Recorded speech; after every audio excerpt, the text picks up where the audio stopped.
the opening statement. Your team fell 65-58 in the semifinals against top seeded Benedict. Just talk about today's game.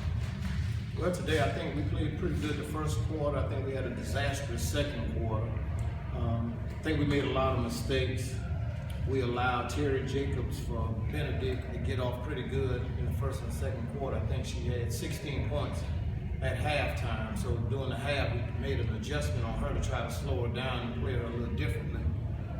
The end result, she ended up with 22 points, so we did a pretty good job there.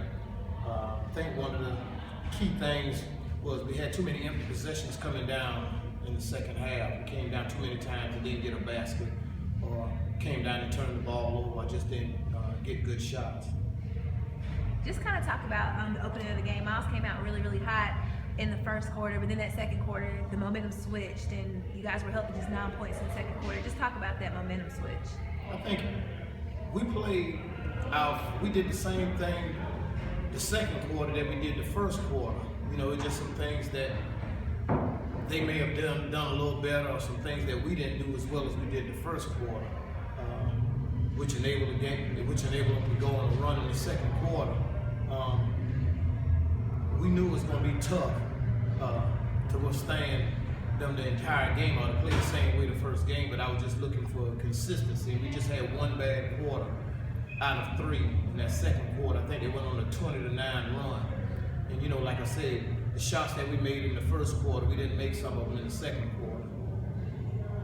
Coach, just kind of talk about some of your seniors and what they meant to, you know, Miles women's basketball, and, you know, this being their final game. Just touch on them and their performance tonight and all throughout the season.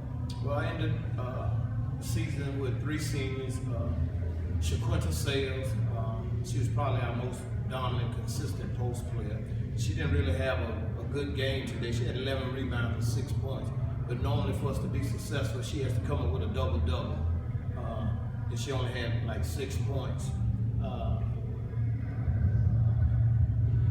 Jamara Taylor, she mostly was a reserve most of the year.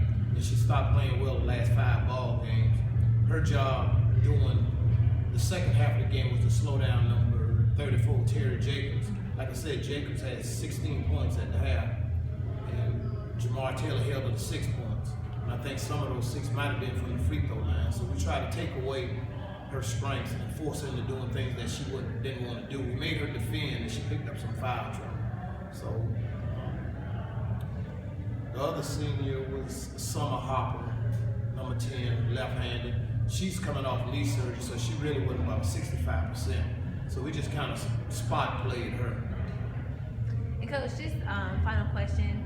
Just talk about moving forward. I mean, you end your season in the semifinals against the nationally ranked team. You guys played them close the entire game. Just moving forward, how do you take this game and apply it to next year and just move forward? Moving forward, one thing I said, we're very close to where we want to be. You know, next year when I come in this room, hopefully we're going to have won this game and win the game the next day. You know, we have to do a better job of recruiting. We got to get a little bigger. We got to get a little more athletic. We got to get a couple of point guards. So we got a good foundation in place. We just need to build on what we have. Thank you, Coach.